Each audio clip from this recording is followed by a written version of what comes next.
జై శ్రీరామ్, శ్రీమాత్రే నమః, శ్రీ గురుభ్యో నమః. 2026 సంవత్సరం ఆగస్టు 2వ తారీఖు నుంచి 2026 సంవత్సరం ఆగస్టు 8వ తారీఖు ఈ సమయంలో ఉన్న గోచారంలో ఉన్న గ్రహస్థితులు, అలాగే గోచారంలో ఉన్న గ్రహస్థితులను అనుసరించి, గ్రహ గమనాలను అనుసరించి ద్వాదశ రాశుల వాళ్ళకి, ద్వాదశ లగ్నాల వాళ్ళకి ఎలాంటి ఫలితాలు చూడబోతున్నారు ఇవి చూద్దాము. మొదటిగా గోచారంలో ఉన్న గ్రహస్థితులు. మంగళ సంచారము మిథున రాశిలో ఆయన సంచారం ఉంటుంది. అలాగే బుధుడు కూడా మిథున రాశిలో సంచారము. మిథున రాశిలో ఉన్న బుద్ధ దేవుడు ఈ ఆగస్టు మొదటి వారంలో 2 రోజుల తర్వాత ఆయన సింహరాశిలో, కర్కాటక రాశిలోకి ఆయన సంచారం ఉంటుంది. కర్కాటక రాశిలో రవిదేవుని సంచారము, గురు భగవానుడి సంచారం ఉంది. బుధ భగవానుడు కూడా ఈ రాశిలోకి వచ్చిన తర్వాత 3 గ్రహాల సంచారం కర్కాటక రాశిలో ఉంటుంది. రవి, బుధ, గురుల సంచారం కర్కాటక రాశిలో ఉంటుంది. సింహరాశిలో కేతుదేవుని సంచారము, కన్యా రాశిలో శుక్రాచార్యుల వారి సంచారము, కుంభరాశిలో రాహుదేవుని సంచారము, మీన రాశిలో శనీశ్వరుడి సంచారం. శనీశ్వరుడు వక్రించి ఉన్నాడు. మీనరాశిలో వక్రగతిలో ఉన్నాడు శనీశ్వరుడు. ఇవి మరియు అన్ని రాశిని వేగంగా చుట్టూ వచ్చే చంద్రదేవుడు. ఈయన ఈ వారము కుంభరాశి మొదలుకొని వృషభ రాశి వరకు సంచారం ఉంటుంది. కుంభరాశి, మీనరాశి, మేషరాశి, వృషభ రాశి, ఈ 4 రాశుల్లో చంద్రదేవుని యొక్క సంచారం ఉంటుంది. ఇవి గోచర గ్రహస్థితులు. వీటిని అనుసరించి ఈ వారము ద్వాదశ రాశుల వాళ్ళకి, ద్వాదశ లగ్నాల వాళ్ళకి ఎలాంటి ఫలితాలు ఉంటాయి, ఈ ఫలితాలను తెలుసుకోవడానికి ముందుగా ఈ వారము గోచారంలో గ్రహస్థితులు ఈ రాశిలో ఉన్నాయి. ఈ రాశిలో ఉండడం వల్ల మంచిగా చెడ, ఏ గ్రహము సరిగ్గా లేదు, ఏ గ్రహం సరిగ్గా ఉంది, ఇదంతా మనం ఒకసారి చూద్దాము. అంటే సరిగ్గా స్థితిలో లేరు అన్నది. వక్రించిన శనీశ్వరుడు కొన్ని రాశుల వాళ్ళకి ప్లస్, కొన్ని రాశుల వాళ్ళకి కొంచెం ఇబ్బంది ఉంటుంది. అయితే ప్లస్ ఏ రాశుల వాళ్ళకో చూద్దాము, ఇబ్బంది ఏ రాశుల వాళ్ళకో చూద్దాము. ఇప్పుడు మనం అది చూద్దాము. వృశ్చిక రాశి వాళ్ళకి, అలాగే మేష వృశ్చిక ఇద్దరికి కూడా. ఇందులో మేషరాశి వాళ్ళు కొంచెం ఎక్సెప్షనే. మేషరాశి వాళ్ళకి బాగుంటుంది. వృశ్చిక రాశి వాళ్ళకి ఇది అంతగా బాగున్నది. అంటే మనం రెండు రాశులని తీసుకున్నాం. 2 రాశులకు అధిపతి మంగళ కాబట్టి ఫస్ట్ అవి తీసుకున్నాను. మేషరాశికి అనుకూలమే, పర్లేదు, బాగుంటుంది. వృశ్చిక రాశి వాళ్ళకి కొంచెం ఇబ్బందులు ఉంటాయి, జాగ్రత్తగా డీల్ చేయాలి. అవి ఏంటి అనేది మీ రాశి విషయాలు మాట్లాడినప్పుడు చెప్తాం. వృషభ రాశి, తులారాశి, ఈ 2 రాశులకి, వృషభ రాశి వాళ్ళకి కెరియర్లో కొంచెం అన్సర్టనిటీస్ ఉంటాయి. ఎస్పెషల్లీ ఉద్యోగస్తులకి జాగ్రత్తగా ఉండాలి. అది మళ్ళీ మనం మాట్లాడుకుందాం ఏంటి అనేది మాట్లాడితే, ఇప్పుడు ముందైతే ఓవరాల్గా చెప్తున్నాం. వృషభ రాశి వాళ్ళకి ఇలా ఉంటుంది. తులారాశి వాళ్ళకి ఇది నెగిటివ్ ఇంపాక్ట్ లేదు, అలాగని పాజిటివ్ ఇంపాక్ట్ కూడా లేదు, న్యూట్రల్గా ఉంది. అందువల్ల మీకు ఇబ్బంది లేదు. మిథున రాశి, కన్యా రాశి వీళ్ళకి ఎలా ఉంటుంది, శనీశ్వరుడు వక్రించడం మీకు ఎలా ఉంటుంది? మిథున రాశి వాళ్ళకి శనీశ్వరుడు వక్రించడం ఇద్దరికి కూడా మంచిదే. మిథున రాశి వాళ్ళకి బాగుంటుంది, కన్యా రాశి వాళ్ళకి కూడా బాగుంటుంది. ఇంకా ధనుసు రాశి, మీన రాశి. ధనుసు రాశికి చాలా బాగుంటుంది వక్రించడము, అలాగే మీన రాశికి కూడా అనుకూలంగా ఉంటుంది. మకర రాశి, కుంభరాశి. ఇందులో మకర రాశికి, కుంభరాశికి చూస్తే కనుక మకర రాశికి సోసోగా ఉంటాయి, యావరేజ్గా ఉంటుంది.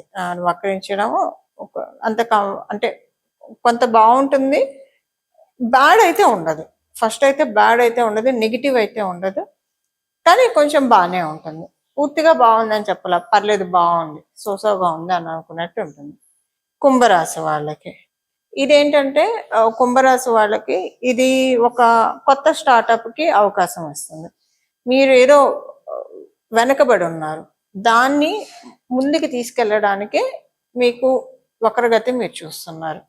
అదే దేంట్లో అయితే మిమ్మల్ని మీరు తట్టి లేపుకోవాలి, దేంట్లో అయితే మిమ్మల్ని మీరు ముందడుగు వేయాలి, వాటికి అవకాశాన్ని ఇస్తున్నాడు.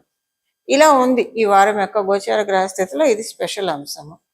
ఇప్పుడు మనం విడివిడిగా ఒక్కొక్క రాశి వాళ్ళకి ఏ ఏ ఫలితాలు ఉంటాయో మాట్లాడుకుందాం. వృశ్చిక రాశి, వృశ్చిక లగ్నంలో పుట్టిన వాళ్ళకి. మీ వృశ్చిక రాశిలో పుట్టిన వాళ్ళు కుటుంబ పరంగా కొంచెం జాగ్రత్తగా ఉండాలి. కుటుంబ పరంగా కొంచెం చిన్న చిన్న ఇబ్బందులు తలెత్తే అవకాశం ఉంది. ఎస్పెషల్లీ ఒకవేళ కుటుంబ పరంగా కాకపోతే మీ తల్లిగారి హెల్త్ పరంగా ఇబ్బందులు వస్తాయి.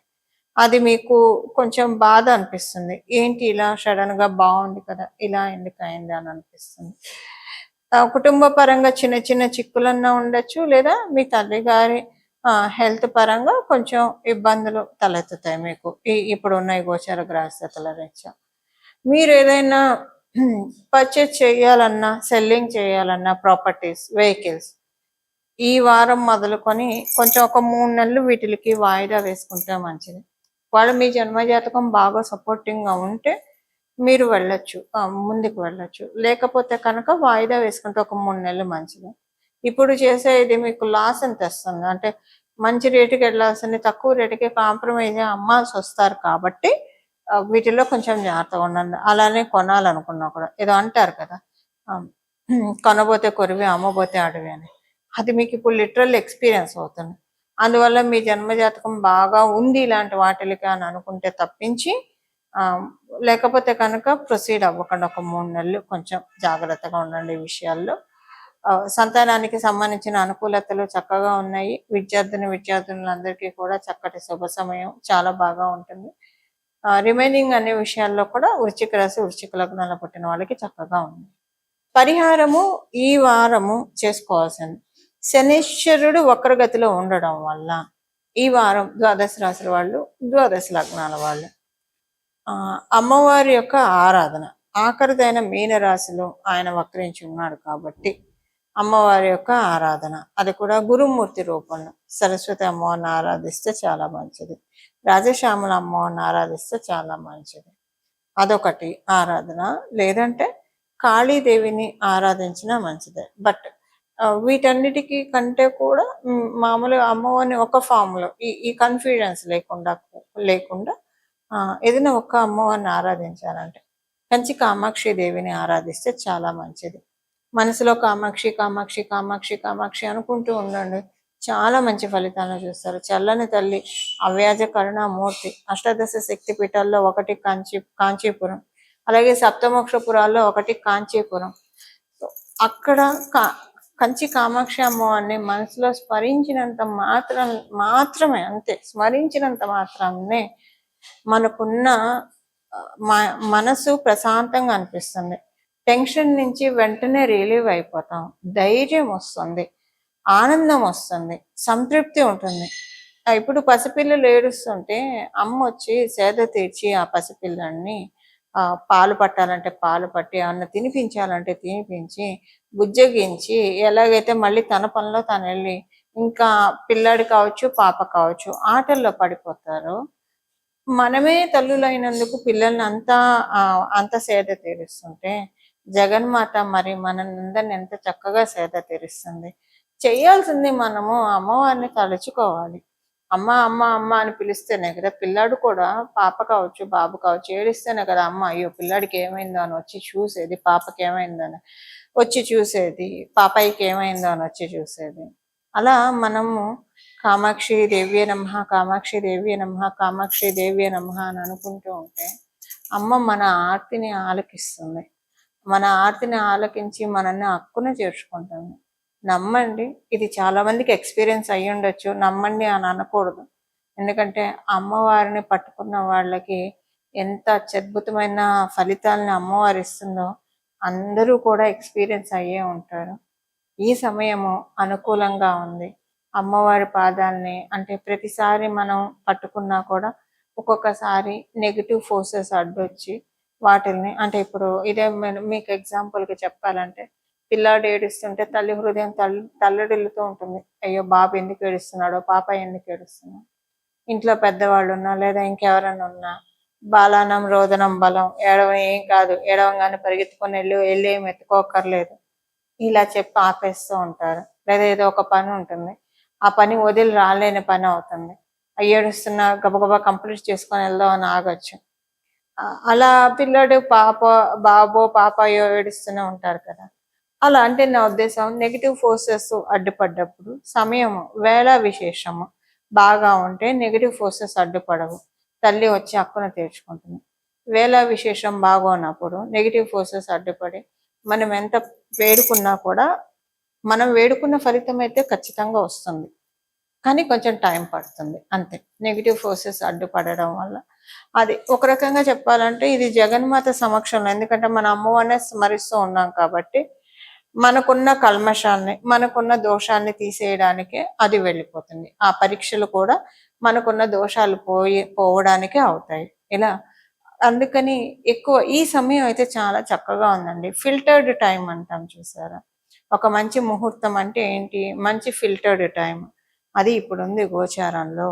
ఇప్పుడు అందరం కూడా ద్వాదశ రాశుల వాళ్ళం, ద్వాదశ లగ్నాల వాళ్ళం, 27 నక్షత్రాల వాళ్ళం అందరం కూడా కామాక్షి పరదేవతని కనుక మనసులో ధ్యానించుకుంటూ ఉంటే, ఆవిడ పాదాన్ని మనసులో స్మరించిన, ఆవిడ మంగళమూర్తి రూపాన్ని మనసులో అలా స్మరించుకుంటూ ఉంటే కామాక్షి కామాక్షి కామాక్షి అని ఎంత ప్రశాంతంగా ఉంటుందంటే ఇది మీరందరూ కూడా ఎక్స్పీరియన్స్ అవుతారు. నాకు తెలిసి నేను చెప్తుంటేనే, నేను కాదు అమ్మవారు చెప్పిస్తుంది. అమ్మవారు చెప్పిస్తున్న ఈ పలుకులు వింటున్నప్పుడే మీ మనసు ప్రశాంతంగా నిస్సందేహంగా అవుతుంది. ఇంకా చేసి చూడండి, ఇంకా ప్రశాంతంగా ఉంటుంది, చాలా బాగా ఉంటుంది. అమ్మవారు మన చేత అన్ని పనులు సక్రమంగా చేయిస్తుంది. ఏ పనులు కూడా పెండింగ్ అవ్వకుండా మన నిత్య దైనందిన జీవితంలో ఏ ఏ పనులు ఎప్పుడెప్పుడు అవ్వాలో అప్పుడప్పుడు అమ్మవారు అయ్యే విధంగా మనల్ని కరుణిస్తుంది, దీవిస్తుంది. ఎప్పుడు ఎంత ఏ పొజిషన్లో ఉన్నా మానవుడు అన్న వాడికి ఇన్సెక్యూరిటీ సహజం. ఎంత పెద్ద బాగా సంపాదించిన వాళ్ళకే ఉంటుంది, అసలు లేని వాళ్ళకు కూడా ఫ్యూచర్ ఎలా గడుస్తుందో అని ఉంటుంది. ఉన్న ఇలాగా రకరకాలుగా వాళ్ళ పిల్లల పరిస్థితి ఏంటి, ఈ రకరకాలుగా ఇన్సెక్యూరిటీ అని లేకుండా మేబీ అన్ని రోజుల్లో ప్రతిరోజు ఉండదు, కొన్ని కొన్ని రోజులు ఇన్సెక్యూరిటీ ఉంటుంది డెఫినెట్గా. ఎంత గుండె ధైర్యం గుండె బలం కలవాళ్ళకైనా సరే అమ్మవారిని పట్టుకుంటే అభద్రతా భావాన్ని కంప్లీట్గా ఎరేజ్ చేస్తుంది. మీకెందుకు న్యాయం లేరా, నేను ఉన్నాను కదా, నన్ను నమ్మండి, నన్ను పట్టుకోండి, నా పాదాన్ని ఆశ్రయించండి, నా పాదాన్ని ధ్యానించండి, మిగతాదంతా నేనే చూసుకుంటాను అనే అమ్మవారు మనకి అభయహస్తం ఇస్తుంది. ఇప్పుడు గోచరంలో ఉన్న గ్రహస్థితుల రీత్యా అమ్మవారు అభయహస్తాన్ని మనం తీసుకోవడానికి చక్కటి అవకాశం ఉంది. విడవకుండా సమయాన్ని సద్వినియోగం చేస్తూ కంచి కామాక్షి అమ్మవారిని ధ్యానిస్తూ అమ్మవారి యొక్క సంపూర్ణ కృపా కటాక్షాలకి మనందరం పాత్రలం అవ్వాలి. ఆ విధంగా జగన్మాత మనల్ని దీవిస్తుంది. ఇది అమ్మని పట్టుకున్న వాళ్ళు ఎప్పటికీ మోసపోరు. అమ్మదయ ఉంటే అన్నీ ఉన్నట్లే. శ్రీమాత్రే నమః. మంగళం. నమో భగవతే వాసుదేవాయ.